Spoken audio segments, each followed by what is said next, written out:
Well, hello and welcome. I'm Lisa Cannon. Well, today I'm in Templeogue and I'm about to interview Dr. Declan Collinge, the bilingual Dublin poet. Now, Declan has been featured in many magazines over the years, including the Irish Poetry Review and Core. Not to mention he's been a teacher and lecturer for the last 15 to 20 years. And today we're going to sit back with him, relax and enjoy some of his poetry. You'll more recently know him and the length and breadth of the country as being the textbook author of Severus. So today let's look at some of a cross-section of his last 5 poetry collections.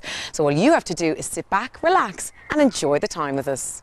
Well, Declan, first of all, thank you very much for allowing us into your home. I was just wondering if you could tell us a little bit about your background and how you came to write poetry and how your muse was first manifested.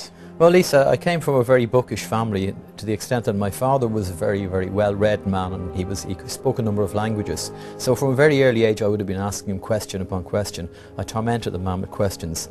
And as a result then I would have been a fairly early reader. My older sister was also very bookish, so it was a house full of books. So it was inevitable that I would have gone on maybe to take some interest in literature. But by the time I was about 12 years of age, my pigeons had been stolen by a few thugs that broke in, and the few that were left, the nesting birds that were left, had been killed by a cat, so I was devastated by this. So we had been learning a poem by Francis Ledwidge at the time called Lament for the Poets. I heard the poor old woman say at break of day the fowler came and took my blackbirds from their song, who loved me well through shame and blame. So I decided I would write a tribute poem or a lament for the pigeons, and I shamelessly plagiarised the entire poem or close to it, and that was how I first wrote the poem. And of course the teacher in school said, "This is very good, would you like to be a poet?" And I said, "Well, I'd like to be a teacher." And he said, "Maybe you can be both," but he said, "I have to remind you that neither will ever have any respect." You know? Very good.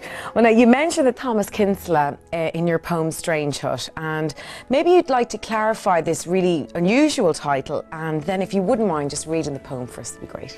When Thomas Kinsella's collection One Fond Embrace came out, about late 80s, 1988 or thereabouts, he introduced the collection and he mentioned the fact that, he mentioned the Strange Hut of Poetry, which was a reference to the classical poets between 1200 and 1600 in Ireland, who these student poets used to go into these little huts and lie down on rushes all day in the dark, and then later on in the evening time a torch would be brought and they would come out then and they would recite what they had composed.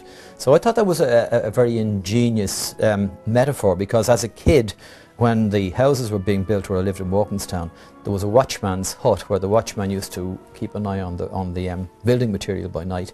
And I used to go into that hut in the day and I used to be looking out and dreaming away, which is maybe a foretaste of things to come. So the poem about the strange hut and the watchman's hut sort of became, they were interconnected. So shall I read the poem? So,